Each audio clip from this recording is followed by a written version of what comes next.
Yes, we're gonna do a wet in wet watercolor. Also, also like a wet dream for every watercolorist. Oh, I really, really looked forward to painting this piece of painting. And it's kind of a tutorial that I'm following. So let me just map out the whole tutorial for you because I really hope that you give this a try. It looks difficult, but trust me, it's not. First step is that you put on Aretha Franklin Respect, RESPECT, to get into the painting mood. And then on YouTube, you find the channel called Watercolor Pour. She's got a tutorial called Pottery Texture Watercolor Tutorial. And then you watch that tutorial. And then you close it. And then you just make your own style of it. That's what I did. So I watched her tutorial, and it's basically three pots standing in a cluster, and then she's putting on a lot of color on these pots.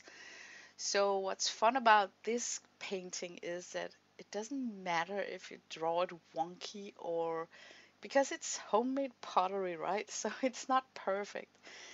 And the whole drill is to get this color saturating thing going on the pots themselves. That's going to carry the whole painting. So what I'm doing is that I'm working on a background where I'm putting in different colors because she has like quinacridone gold lids on her pots, and I want to have the same. But to make that quin gold like really pop, I think I need a darker background.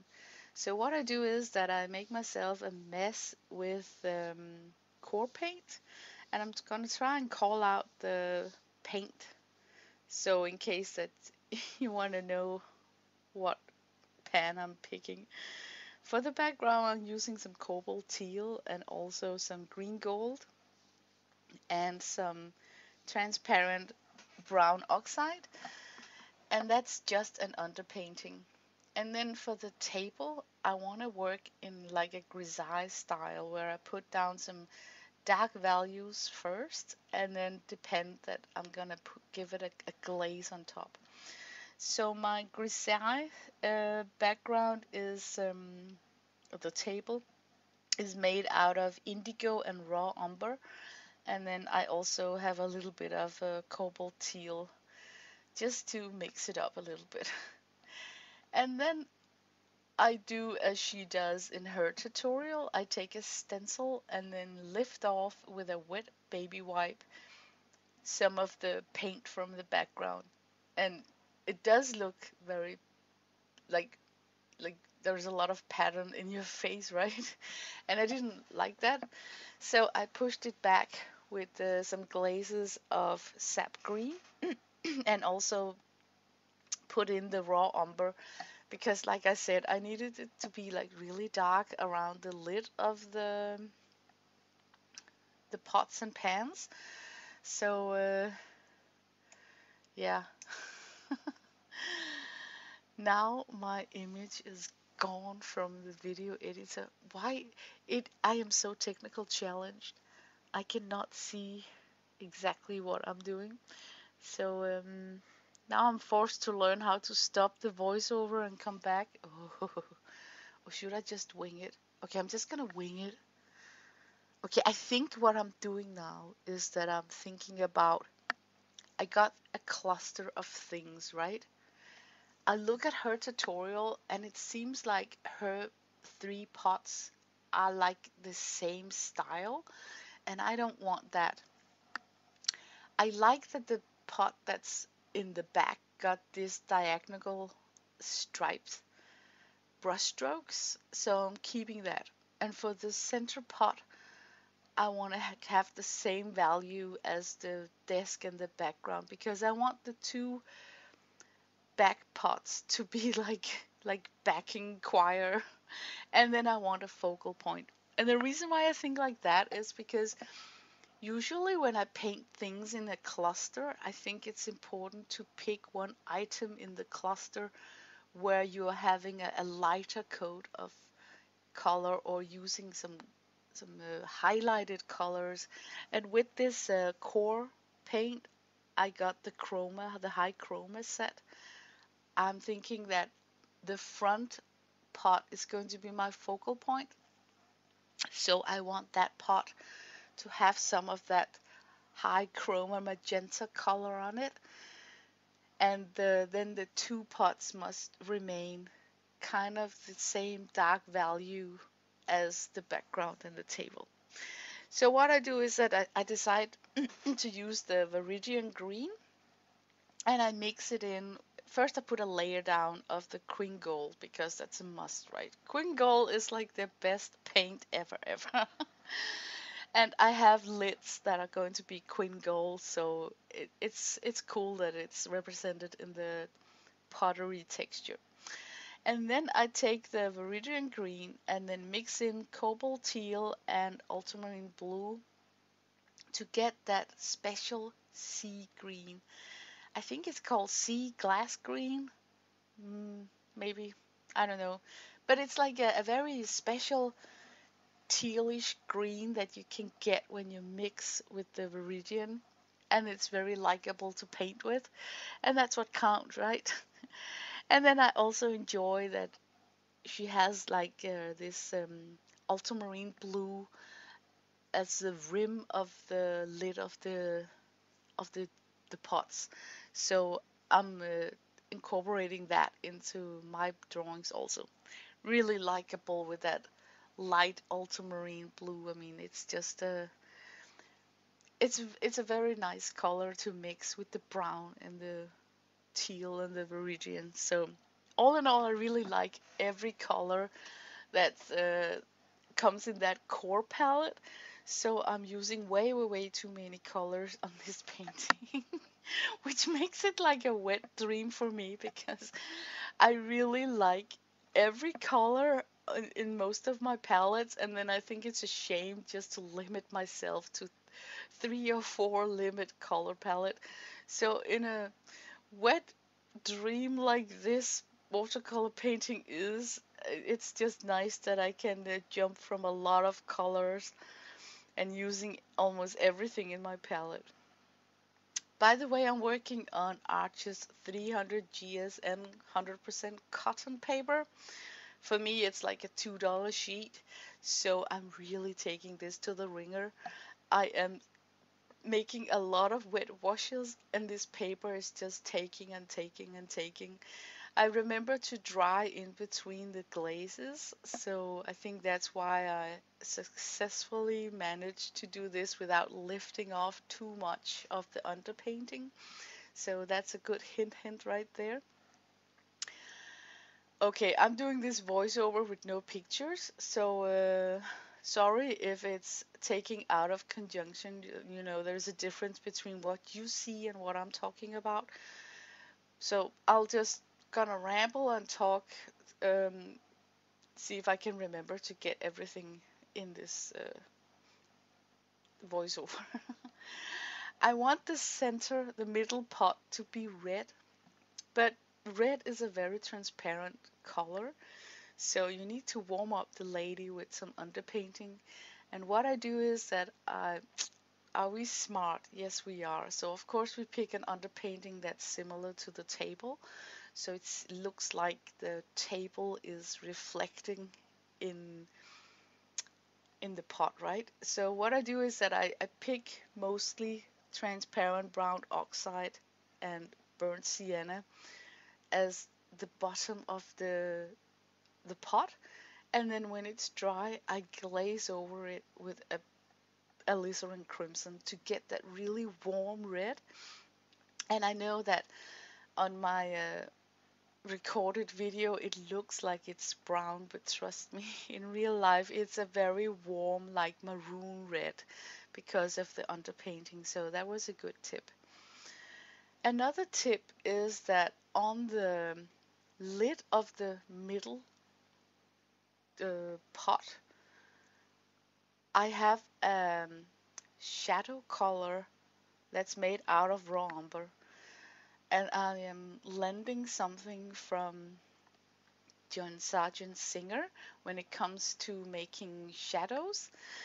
What I do is that I lay down the raw umber on like a shadow behind the pot, right? And then I let the paper soak in the pigment, and then just before it's kind of soaked in and really married to the paper, I take a damp brush and then not a damp brush, but a damp brush, and then I just drag the background shadow raw umber color onto the queen gold lid to get that natural shade for the queen gold lid. And the reason for doing it like that is because then you get the exact same value on the lid as the cast shadow on the pot that's behind it. Did that even make any sense? But it's a good trick. Just trust it. Try it a couple of times, dragging the background shadow color onto your the thing that you want to make a shadow on, and then trust when it dries up that it looks natural.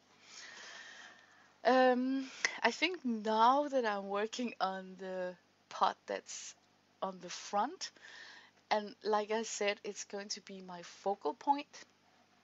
So I'm going to be very sparingly by preserving the center of the pot with the white paper, meaning that I'm not gonna pour on a ton of color on the center because I want the white of the paper to shine through a thin glaze of color so that it kind of looks illuminated. The colors I'm working with on this front pot is the Pyrrole Red Light and the transparent Pyrrole Orange. And the complementary color to orange is blue. So what I do is that I make first a blue wash to kind of give shape to the pot, and then I put on some orange. And then when you introduce the orange to the blue, you will get this natural brown dark color. And you can make it like really dark, almost looking like a Payne's gray, depending on how much blue and how much orange that you mix together.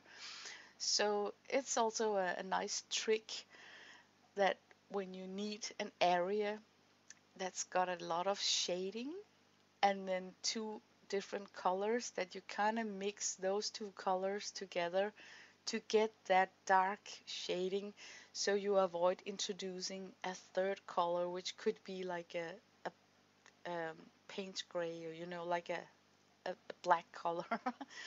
So that's why I am working back and forth with the orange and the blue. And then I want to have this bottom of the pot to be magenta, because I really think that that chroma color is so beautiful, and it's a runner. I'm using core paint that's got acrosol, I think it's called, as a binder. It's very eager to run on the paper. So what I want to do is that I want to place the magenta on the bottom of the pot, and then on the side of it I put some alizarin crimson to kind of tone down the magenta. So the whole plan is to make this front pot being kind of illuminated by that magenta color, and I think it's a good choice. Um, I don't even know where I am in the tutorial right now. I can see I have an image that shifted. Maybe I just put the red glaze. I'm warming up the red color with the Pyrrole orange to get it more warm. Um, yeah, now my image shifted. Now I can see that I was talking ahead of myself. I can see now on the image that I'm starting to work on the front pot. Yeah, it's just, I really love this tutorial because it's so playful with all the colors and like I said, it's a wet dream for every watercolorist to have these giant areas on a paper where you can just really play and let the colors mix directly on the paper. And that's why I picked the core palette for this drill right here, because core paint want to play with each other on the paper. So when you're doing wet in wet mixes directly on the paper and not so much on the palette on the side, I think you get good results. Plus, there is another thing about core paints that I really like, which is that the drying shift between the wet and the dry paint is not that huge. So what you see is almost what you get. And in a situation where you kind of want to, play with different colors, it's important that it doesn't dry up with a huge shift and it just, you have to add more and more and more. So because core paint is so saturated and potent, it's a nice brand to choose for this kind of painting right here. Oh man, I have been dreaming about making these watercolor paintings for a long time, so it's just been such a joy for me to jump out on this particular tutorial. I think it's 7 months ago since Watercolor Pour channel uploaded this to YouTube. So I've been eyeballing it. It's an on and off, but it this style right here is just so beginner friendly because you can't really go wrong. It's homemade pottery, so it doesn't matter if it's wonky. And the background is just a mess of colors, and you lift off things with a stencil, and then you just want texture. And I know if you really wanted to leap over this texture business in an easy way, you could even grab super granulating colors and then just let the paint quality do the job for you, because it's going to be a granulated feast on the paper. But yeah, I should really try making this one more time, but using the Schminke super granulating paints to see how that would look. I also noticed that in her tutorials, she took a stencil and then on some of the pots, she lifted off a pattern from a stencil. I didn't have the guts to do that with this drawing because I really liked what I painted, so I didn't want to mess it up by regretting, pulling off some colors with a stencil and then ending up maybe disliking it. But I hope that you can understand the thought about when you're working with clusters that you kind of need to single out one particular item and make that the focal point. Because I think that's what's carrying this whole painting, is that I chose that the first pot is going to be almost illuminating, because I am sparingly putting down thin glazes of color so that the white of the paper shines through, and then I can go in thick and heavier on the two back pots, because they're going to be like not the focal point. So what I'm talking about with the value, I think that it's important that you keep a light value to the front pot, and then the two back pots can have like a similar value as the background. Her tutorial got a different composition where the background is super light, almost like really bright, and then there is a heavy saturated color, um, thrown on the pots themselves. But I just thought that they looked so heavy. So, but okay, now my image shifted. Now you can see the finished piece. This is how it looks like. Oh my God, this was such a joy to make. I really hope that you give it a try. It looks really intricate and impossible, but trust me, when you got all your hands dipped into that palette and then you got good music in your headset, it's just you're gonna fly through this tutorial. It's worth it. It's worth it. Thank you.